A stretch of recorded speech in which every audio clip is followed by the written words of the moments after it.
네, 오늘 첫 번째 도착한 역은 조선주역인데요. 하창한 본부장님 오셨습니다. 어서 오십시오. 네, 안녕하십니까. 네, 부드러운 남자께서 조선에 오셨습니다. 조선, 네. 코리아. 조선. 조선 또 오랜만에 다시 온 것 같습니다. 제가 아재 개그 한번 한 건데 조선에 오셨다고 지금 코리아에 오셨다 그랬더니만 조선주로 바로 들어가셔서 네, 개그를 안 받아주는 걸로 알고 바로 가겠습니다. 어떻게 받아야 될지 당황해가지고.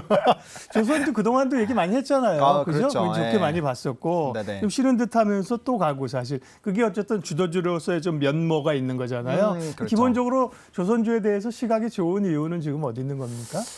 사실 이제 좋은 이유는 업황에 대한 턴어라운드 기대감이 일단 가장 크게 좀 작용을 하는 것 같습니다. 왜냐하면 이제 조선 업황 같은 경우는 수주는 잘 받고 있었지만 실적적으로 영업 적자에서 이제 수익으로 넘어오는지 흑자 전환 여부가 굉장히 중요했는데 그렇죠. 그게 이제 올 1분기에 성공을 해버렸죠.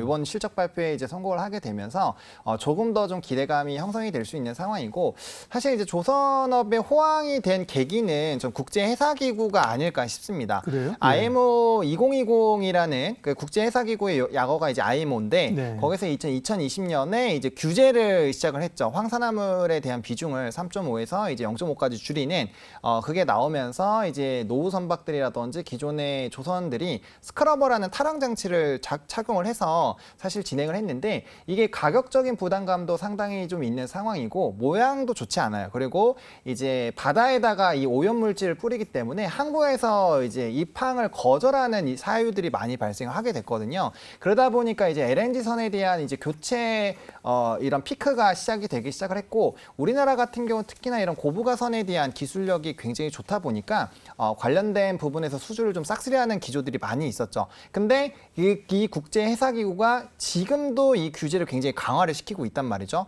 그러면은 앞으로도 노후 선박들 계속적으로 교체를 해야 되고 에너지 효율을 맞춰야지만 운항을 할 수 있는 환경이 마련이 되고 있어요. 그러니까 이게 결과적으로 수주를 만들어내는 원동력이 되고 있고요. 그러다 보니까 뭐 모잠비크라든지 뭐 카타르라든지 이런 쪽에서의 대규모 수주도 나타나고 있고 전 세계적으로 이런 이제 수요가 늘어나다 보니까 아무래도 도크가 차게 되면 이전에는 이제 수주를 받기 위해서 가격을 좀 싸게 해준다거나 이런 흐름들로 진행이 됐지만 이미 수주가 많이 차 있으니까 네. 가격적으로 이제 낮춰서 팔 필요가 없는 거죠. 그냥 튀기는 거죠. 그죠? 그렇죠. 네. 그러다 보니까 이제 선가가 계속적으로 높아지는 환경이 마련이 되고 있습니다. 물론 이제 중간에는 전쟁이 발생을 하게 되면서 이런 원자재 가격에 대한 상승으로 후판이라고 해서 이제 배 이런 부분들을 만드는 이 후판 가격이 많이 상승을 했는데 사실상 지금 최근의 기조로 본다라고 한다면 뭐 한 번 정도는 오를 수 있지만 이게 이전처럼 막 연쇄적으로 오를 정도는 아니거든요.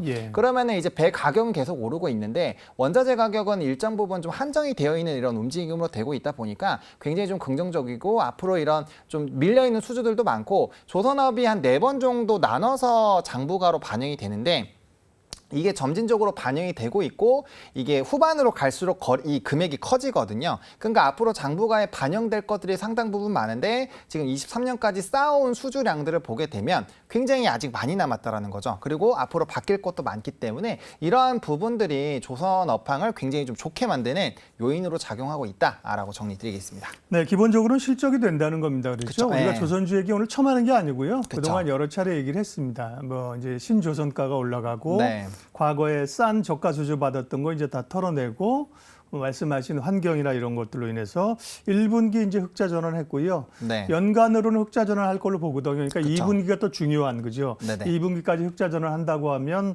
조선주는 상당히 탄력받을 수 있습니다. 다만 부담스러운 요인 가운데 하나가 말씀하신 것처럼 주요 원재료인 후판, 두꺼운 철판입니다. 후판 그쵸, 그죠? 네. 후판 가격이 오를 수 있다는 건데 그거는 그렇게 크게 안 보셨고 인력난 문제가 계속해서 얘기되더라고요. 이거는 이제 제때배를 만드는데 좀 어려운 요인으로 얼마나 작용할까요? 사실 이제 인력난 부분은 계속적으로 얘기가 되고 있는데 사실상 이거는 외부에서 관찰을 했을 때 조금 해결하기가 쉽지 않은 부분의 요인입니다. 그래서 어떻게 보면 이제 리스크 요인으로는 넣어놔야 되고요.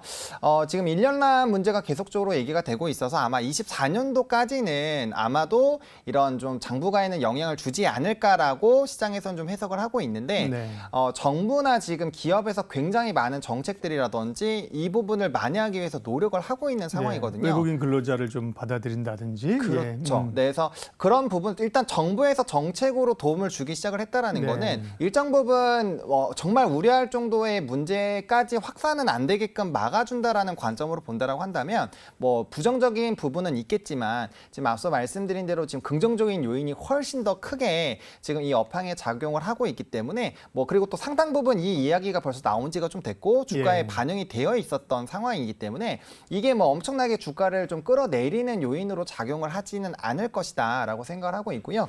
그다음에 일단은 또 이제 이 경쟁적인 부분이 상당 부분 조금 줄어들었거든요. 그러니까 해외에서 이런 수주들에서도 사실 경쟁 부분이 많이 줄어들었기 때문에 관련된 부분으로 좀 본다라고 한다면 오히려 이거는 좀 주가에 반영이 되어 있다. 왜냐하면 주가를 좀 많이 내렸고 그다음에 일정 부분 상승할 때 조금 제동을 거는 요인으로 계속적으로 거론이 됐었기 때문에 만약에 말씀 주신 것처럼 2분기까지 영업이익이 이제 흑자 전환을 하면서 연간 흑자 전환이 예. 가시화가 됐다. 그러면은 이런 악재 요인보다는 훨씬 더 긍정적인 포인트로 시장에서는 주목을 하지 않을까라고 생각을 하고 있습니다. 주가가 이제 업황이 매우 어둡고 주가가 소위 바닥을 박박 기고 있을 때는 긍정적인 요인을 찾아야 되고요. 그쵸, 예. 지금처럼 좋은 요인이 많을 때는 부정적인 요인, 좀 걸림돌은 무엇인가를 생각해 봐야 돼요. 그런 네네. 얘기를 해주셨고, 다만 두 가지는 후판 가격 상승이나 인력 문제는 새로운 문제는 아니다. 알고 그렇죠. 있는 거고요. 네네네.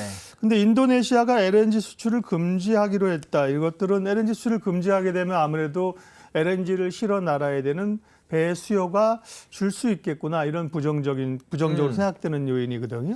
네, 사실 이제 단기적으로는 그렇게 생각을 하실 수 네. 있겠지만 사실 이제 LNG 선에 대한 수요가 확대되는 부분을 과연 그 한 나라의 수출 금지로 막을 수 있을까가 저의 생각이거든요. 네. 왜냐하면 앞서 이제 국제해사기구 얘기를 괜히 말씀을 드린 게 아니라 전체적인 기조 자체가 이런 LNG 선이라든지 친환경 선으로 바꿔야 되는 환경이 이제 마련이 되고 있고 네. 그 부분을 이제 맞추지 못하게 되면은 뭐 벌금이라든지 아예 입항 자체를 좀 거절당하는 그런 구조로 좀 가고 있기 때문에 아무래도 LNG 선에 대한 이런 수요는 계속적으로 좀 늘어나지 않을까라고 보고 있고요. 그다음에 이제 우크라이나 전쟁이 터진 다음부터의 흐름을 보시게 되면은 에너지 자립도라든지 이런 공급망을 좀 넓히려는 움직임들이 많이 늘어나고 있거든요. 그래서 그런 관점에서 본다라고 한다면 일부 국가에 대한 이런 수출 금지 부분은 일정 부분은 조금 부정적인 요인으로 작용을 하겠지만 이게 대세적인 물기를 막을 정도의 요인은 아니다라고 보고 있기 때문에 그리고 이것도 이미 이제 시장에서 오픈이 됐고 지금 주가에 녹아들고 있다라고 생각을 하고 있기 때문에 이 이슈도 참고는 하면서 이게 더 다른 나라들로 격화가 되면서 이 수출 금지하는 나라들이 많아지면 말씀하신 것처럼 전반적인 수요에 대한 불안감이 좀 생기겠지만 지금 연평균 한 57척 이상은 조금 안정적인 수준이 나오지 않을까. 평균치로서 보면 중간가의 분석은 그 정도 수준으로 좀 나와 있거든요. 예, 예. 그래서 그 정도의 수주량이 유지가 된다라고 했을 때 충분히 지금 연간 목표치를 채울 수 있는 상황이어서 현재 상황에서는 이 이슈가 조선 업황이 떠오르고 있는 조선 업황을 뭐 짓누르거나 아예 방해하기에는 아직까지는 좀 약한 암벽이지 않나라고 생각을 하고 있습니다. 하청한 본부장님과 얘기하다 봐도 시간이 훌쩍 가, 그죠? 같은 시간이 빠르게 흘러가는 분 중에 한 분인데 네네. 그럼 조선주 섹터 가운데 우리는 어쨌든 기승전 종목이잖아, 그죠? 그죠. 예. 관심 종목 조선주 가운데 하나, 기자재 가운데 하나만 조금 간략하게 말씀해 주세요. 네, 일단 조선주에서는 다시 한번 삼성중공업을 좀 들고 왔습니다. 다시 한 번이라면 지난번에 얘기를 한번 하셨다는 거죠? 네, 한 달 정도 전쯤에 얘기를 좀 많이 드렸던 올랐어요, 것 같아요. 그때 비하면, 주가가 그때보다는 좀 상당히 네. 올랐는데 여전히 해당 종목 같은 경우는 이제 수주에 대한 부분들이라든지 특히나 이제 신규 부유식 LNG 선에 대한 수주가 또 기대가 되고 있는 상황이거든요. 기본적으로 LNG 선 쪽에서 좀 좋은 흐름이 나타나고 있고 또 이제 이런 대형 선들이 사실 턴어라운드가 될 때는 현대미포조선이나 원래는 삼성중공업이 조금 더 탄력적으로 많이 움직입니다. 근데 이번에는 한국조선해양이라든지 대우조선해양 쪽이 좀 더 먼저 움직였지만 뭐 여전히 이런 하반기에 미뤄졌던 이 수주들이 나오면 연간 수주 목표치가 좀 달성이 되지 않을까라고 보고 있는 상황이고요.